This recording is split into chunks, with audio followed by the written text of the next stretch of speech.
प्रणिती शिंदे यांच्या विरोधामध्ये जे उमेदवार उभे आहेत ते तर इथले नाही, तर तसं मी ऐकलं. मला असं वाटलं ते माळशिरसचे आहेत, नंतर आम्हाला असं कळालं की ते बीडचे आहे.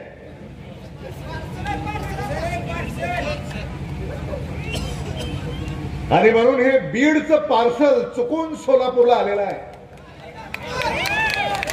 त्यामुळं हे बीडचं पार्सल जे चुकून सोलापूरला आलेलं आहे त्याला परत बीडला पाठवून द्या. ते आव्हान मी आपल्याला आज या निमित्तानं करू इच्छितो. काँग्रेस पक्षाच्या पाठीशी तुम्हाला खंबीरपणे उभं राहायचं आणि काँग्रेसचं एक गॅरंटी कार्ड प्रणिती शिंदे यांनी आपल्या हातामध्ये दिलेलं आहे. राहुल गांधी यांनी हे काँग्रेसचं गॅरंटी कार्ड आपल्यासाठी पाठवलंय. आणि हे काँग्रेसचं गॅरंटी कार्ड हे काही आश्वासन नाही, हे वचन आहे. कर्नाटकामध्ये, तेलंगणामध्ये या वचनाची पूर्तता झालेली आहे. भारतामध्ये जेव्हा इंडिया आघाडीचं सरकार 4 जूनला निवडून येईल तेव्हा सोलापूरमधून हे गॅरंटी कार्ड घेऊन आपल्या लाडक्या खासदार प्रणिती शिंदे या दिल्लीला गेल्या पाहिजेत, तर याची अंमलबजावणी सुरू झाली पाहिजे. मी प्रणिती शिंदेचं भाषण ऐकलं. त्यांच्यामध्ये मला एक तळमळ दिसते, एक पोटतिडीक दिसते.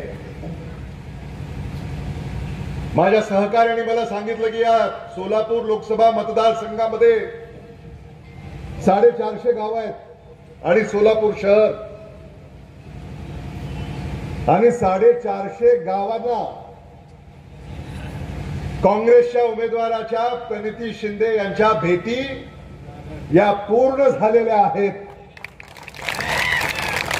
प्रचारामध्ये त्यांनी आघाडी घेतलेली आहे. आणि आता आम्ही लातूरमध्ये जेव्हा राजकीय चर्चा आमच्या लातूरला होते तेव्हा आमच्या कानावर जे येतं ते मी तुम्हाला सांगतो. आता ते खरं आहे का खोटं आहे तुम्ही मला सांगा. की सोलापूरमध्ये प्रणिती शिंदे 2.5 लाखाच्या फरकानं निवडून येणार.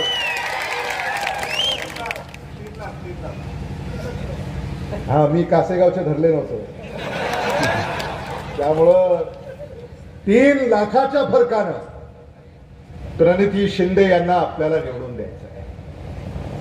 मी सतेज पाटलाला सांगत होतो की प्रणिती शिंदे आणि आम्ही एकदाच विधानसभेमध्ये गेलो. मला आठवत आहे आदरणीय विलासराव देशमुख साहेब आणि आदरणीय सुशील कुमार शिंदे साहेब दिल्लीमध्ये होते आणि आमचं तिकीट काही जाहीर होत नव्हतं, म्हणजे माझं आणि प्रणिती यांचं. अगदी शेवटच्या घटकेला चर्चा सुरू होती, आपल्याला आठवत असेल. तर ते एकमेकांना फोन करायचे दिल्लीमध्ये, म्हणजे विलासराव देशमुख साहेब सुशील कुमार शिंदे साहेबांना फोन करायचे, काय झालं, अजून झालं का नाही. आणि सुशील कुमार शिंदे साहेब विलासराव देशमुखांना फोन करायचे, काय झालं, अजून लातूरचं झालं का नाही. कारण ते दोघंही दिल्लीला गेले होते. आणि त्याच्यानंतर सोलापूरमधून विधानसभेला कोणाला तिकीट मिळेल, लातूरमधून विधानसभेला कोणाला तिकीट मिळेल. मग पक्षाने माहिती घेतली, चर्चा केली, सर्वेक्षण केली. आणि तेव्हा त्या सर्वेक्षणामध्ये लातूरमधून मी निवडून येईन अशी खात्री पक्षाला पटल्यानंतर आणि सोलापूरमधून भगीरथ भालके ह्या सगळ्या याच्यामधून प्रक्रियेतून जावं लागतं आपल्याला. म्हणजे मलाही जावं लागलं, सतेज पाटलांनाही जावं लागलं, प्रणिती शिंदेलाही जावं लागलं. तेव्हा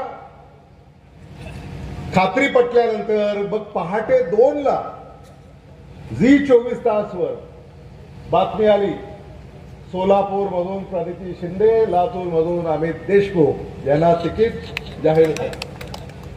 आणि मग आम्ही आमच्या राजकीय प्रवासाला सुरुवात केली.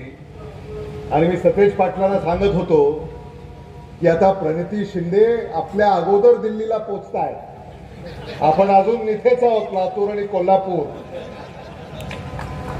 आणि म्हणून प्रणिती शिंदे यांना दिल्लीमध्ये पाठवणाऱ्या मतदारांचं मी कौतुक करू इच्छितो, त्यांचे आभार व्यक्त करू इच्छितो. एक प्रामाणिक, कर्तबगार, निष्ठावंत, निर्भीड अशा उमेदवार प्रणिती शिंदे यांच्या माध्यमातून आपल्याला लाभलेले आहेत. किती महिला उभ्या राहतात राजकारणामध्ये? या भारत देशामध्ये बोटावर मोजण्या इतक्या महिला लोकसभेच्या निवडणुकीच्या रिंगणामध्ये उभ्या राहतात. आणि खरं म्हणजे या सोलापूरच्या लेकीला सलाम आहे की या भारत सरकारच्या, भारतीय जनता पक्षाच्या विरोधामध्ये त्या लढा देत आहेत आणि तुम्ही त्यांची साथ देताय. याबद्दल तुम्हालाही सलाम या निमित्ताने मी करू इच्छितो. हे मला विनम्रपणे आपल्या पुढे मांडावंसं वाटतं. खूप बोलण्यासारखं आहे, पण मी आपला अधिक वेळ घेणार नाही. 8:30 वाजलेले आहेत. आणखी एक सभा सोलापूर शहरामध्ये ऐलान